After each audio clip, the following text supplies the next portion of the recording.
Good morning, good afternoon, good evening. The US Ambassador to Zimbabwe, Chris Dell, 2004 to 2007, sent a cable back to Washington,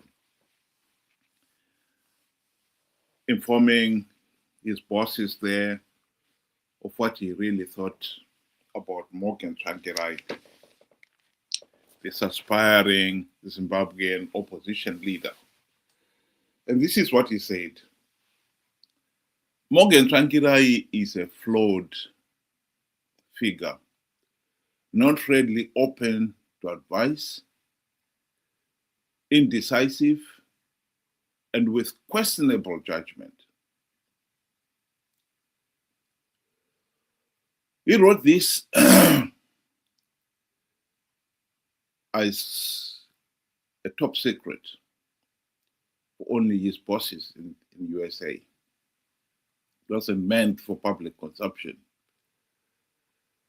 And he went on to say, it is an indispensable element for opposition success, but possibly an albatross around their neck once in power.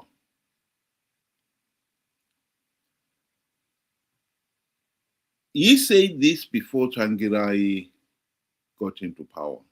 He was ambassador 2004 to 2007, as I said. And yet,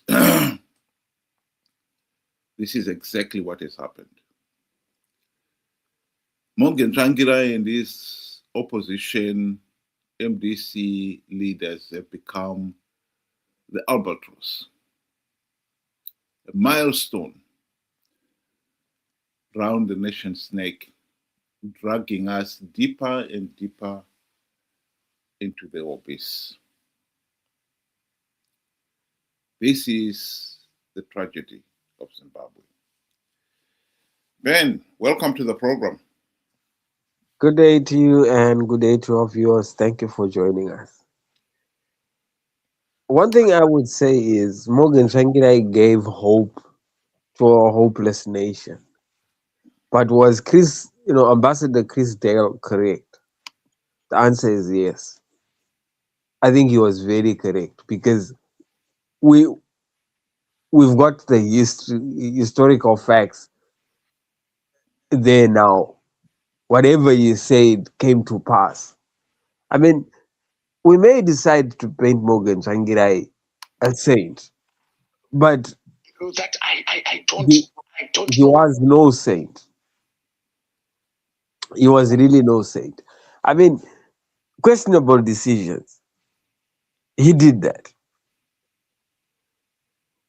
During the GNU, he was the one that went and reported a SADC representative that was pushing for reforms to Mugabe.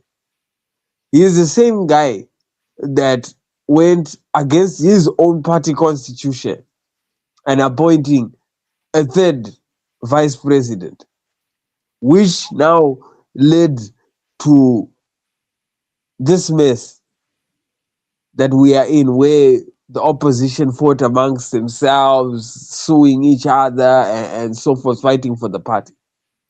It was all on Tsvangirai. And I think the final blow was the man was no longer well. We all saw it. And we all prayed for him, but we could see that, the writing was on the wall. The one thing a true Democrat could have done was pass on the baton to the next guy. He didn't do that. He died in power. Just like Mugabe wanted to die in power. So we have to call a spade, ladies and gentlemen. It is what it is. We like to rewrite history. That is where our problem is. We would like to rewrite history to suit our own narrative. But the facts remain facts. Whether you look at in the dark, in the daylight, under the water. Fact is a fact. Morgan Tsvangirai was an indecisive character. You could not trust him. This is why you found so many factions, splits, and everything. And up to today, he is also part of the problem why you find the opposition has self-imploded. That is the truth. Well, taking the rounds on social media is the following video clip.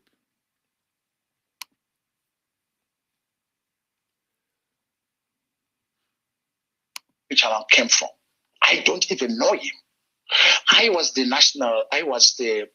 vice chairperson of the MDC alliance, as constituted by an election that was done in Guero in May 2019. In all our activities and political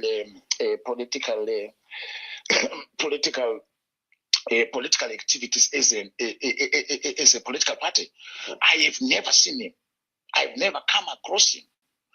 And also the issue that later happened is that I later played a very prominent role as the chairperson of the party, because my senior Tabitha Kumalo was no longer feeling well because of the cancer attack that happened to her. So in most of the cases, I was handling the chairmancy office by myself. I have never come across him. I was shocked that 2 days ago, somebody who is currently getting medication in India did send me a message that, no, do you still remember we once met you in Ulawa when you were having your a National Standing Committee retreat meeting where you met a group of people from Matabeleland that included Dr. Gordon Moyo, Abednego Bebe, Clayton, and others. They were saying, Chavangu was there. I said, no, I didn't notice, because they just came as a group of about 20 people at that meeting. And at that meeting, they were having their personal interaction with Nelson Chamisa, who was the president of the MDC Alliance. And ourselves were just witness. There's no need for me to play it all. The point here is that the opposition seems to be obsessed with this case, with this issue of Savangu. I need to say it here loudly and clearly that Savangu is a sideline. If you look at what happened to MDC, the worst thing they ever did was that during the GNU of 2008 to 2013, they failed to implement even one token reform. And ever since the GNU debacle, they participated in flawed elections to give ZANU-PF legitimacy. And if you follow the history properly, you come to the point where 2023 elections went ahead. Various CCC members contested in those elections, knowing fully well that that the process is flawed, and that contesting will only give ZANU-PF legitimacy. They contested out of greed. And even when SADC and the AU election observer condemned that process, those CCC leaders went ahead and took up their seats.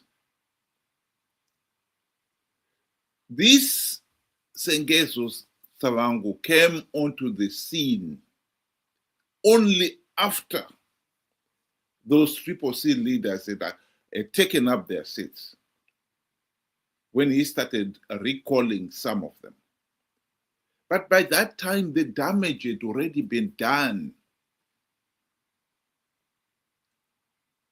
So why some people are still obsessed with Savango? Beggars belief. It goes back to what we were talking about earlier on. That we have got a problem here of corrupt, incompetent liars and conmen in the form of the MDC, CCC leaders. Utterly useless. And yet we have got some people who still continue to follow them blindly.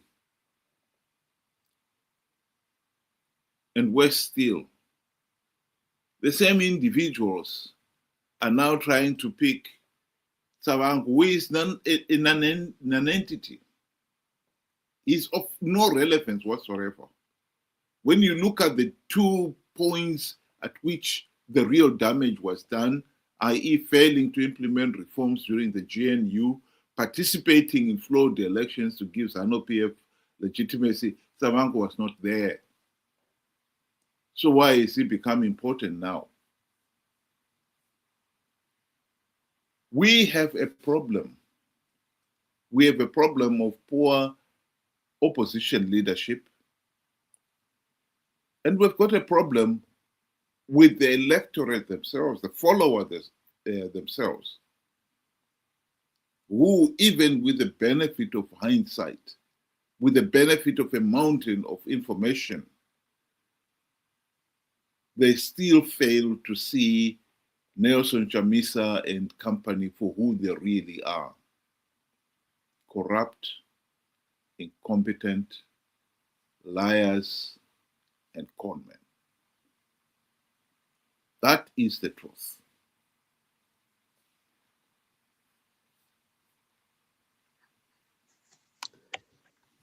Just like ZANU-PF, CCC, MDC, they are very quick to distance the problems they created from themselves. They like to be like, Pontius Pilate, who washes his hands and say, I am clean, but yet has taken that decision. Even if you were to involve Chavango was part and parcel of them. I mean, the evidence is there. They cannot say, of course, yes, he may not have been the Secretary General, but he was part and parcel of the opposition. The evidence is there, pictures, whatever, is all there. But like you said, it's really of no relevance because the damage was already done. The wound was already there and the rot had already set in. When I look at the opposition throughout the whole years, I would like to start from the very beginning. Who was MDC? What is it all about? Why did we come to form this organization? And as the name suggests, the movement for democratic change. What change? Reforms. That was all it was all about. Reform a broken down system. Not be part of the system. The moment they decided and the moment they thought that, they were popular, they could actually run a government, that is when they lost their heads. They completely lost it. And they forgot their founding principles, their mission and their vision. And from there, it was participate in elections, no matter what cost. And to the people of Zimbabwe, you were there, you witnessed them all stand up and say, this time we will win.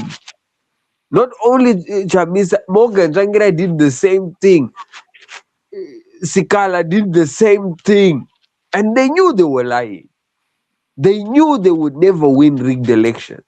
But they knew there were parliamentary seats there were councillor seats, and there was the bonus for participating that their organization would get. That was the main reason. Every time we are participating in rigged elections, it must be known that it is never about winning an election. It is about securing seats.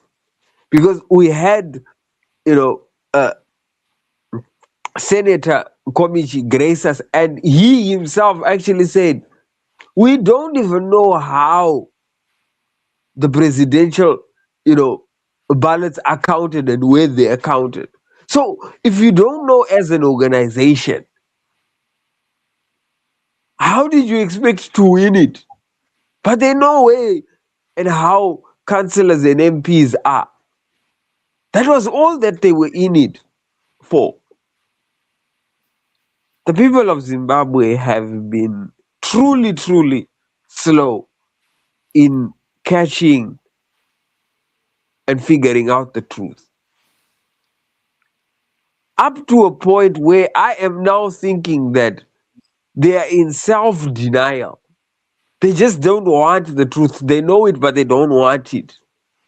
Hence, they would rather inflict more pain on themselves.